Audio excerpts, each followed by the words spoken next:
merupakan fitrah bagi manusia yang berakal. Ia akan suka dengan kebaikan dan membenci keburukan. Siapapun dia, apapun latar belakangnya, dari manapun asalnya, asalkan ia adalah manusia yang berakal, maka sudah menjadi fitrahnya ia akan suka terhadap hal-hal baik, benci terhadap hal-hal buruk. Maka ini menampik pernyataan sebagian orang yang mungkin kita sering mendengarkan. Ada orang yang sampai berbicara mencari pembenaran atas ketidaksolehannya, mencari pembenaran atas ketidakpatuhannya terhadap aturan agama, sampai ia berkata, gak usah rajin banget ibadah, yang penting hatinya baik.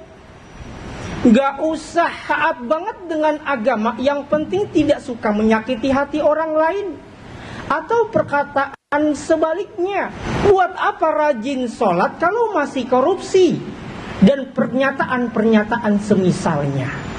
Padahal kita sebagai orang yang beragama, terutama orang yang mengakui dirinya sebagai orang yang beragama Islam, ada konsekuensi yang tidak bisa ditolerir untuk ditinggalkan dan harus dikerjakan sebagai bentuk kepatuhan seorang hamba kepada Tuhannya. Karena sudah merupakan perintah yang Allah wajibkan. Dan sholat adalah merupakan kewajiban yang tidak bisa ditinggalkan oleh seorang muslim, bagaimanapun kondisinya. Sehatkah, bahkan sakit sekalipun, kewajiban sholat tidak bisa gugur. Maka Nabi SAW menyampaikan dalam sabdanya, Salli qa'iman fa'illam tastati' faqa'idan fa'illam tastati' fa'ala janbi.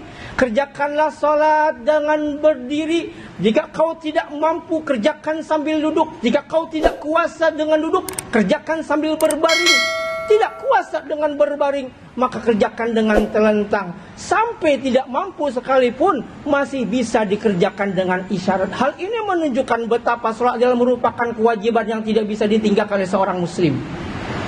Adapun bila sholat dikaitkan dengan hablum minan nas, sholat kok masih korupsi, sholat kok masih berkata keji, sholat kok masih suka mencaci maki, maka hadirin rahmatillah, dipastikan sholatnya tidak khusyuk. Karena khusyuk akan melahirkan muraqabah, khusyuk akan melahirkan khasyatullah.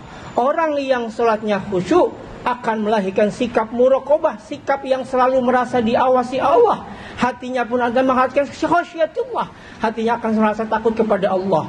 Maka orang yang sholatnya khusyuk tidak akan korupsi. Orang yang sholatnya khusyuk tidak akan berbuat keji. Orang yang sholatnya khusyuk tidak akan mencaci maki.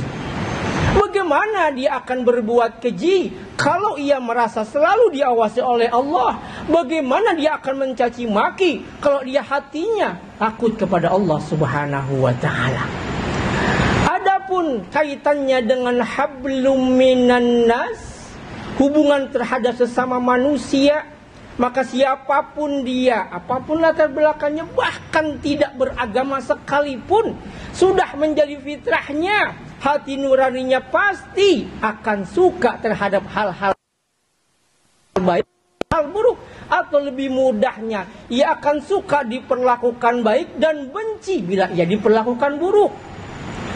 Hanya saja seringkali manusia menuruti hawa nafsunya, sehingga yang buruk dikerjakan, yang baik ditinggalkan. Seperti penjahat yang melakukan kejahatan, sejatinya hati nuraninya tahu kalau kejahatannya adalah merupakan perbuatan yang tidak baik. Jangankan manusia, hewan sekalipun seperti kucing, ketika ia hendak mencuri makanan, maka ia akan berjalan perlahan-lahan mengendap-endap, khawatir ketahuan sang pemilik makanan. Seakan-akan naluri kehewanannya pun berkata bahwa mencuri adalah perbuatan yang tidak baik. Maka perbuatan baik akan membuahkan pahala, perbuatan buruk akan berakibat dosa.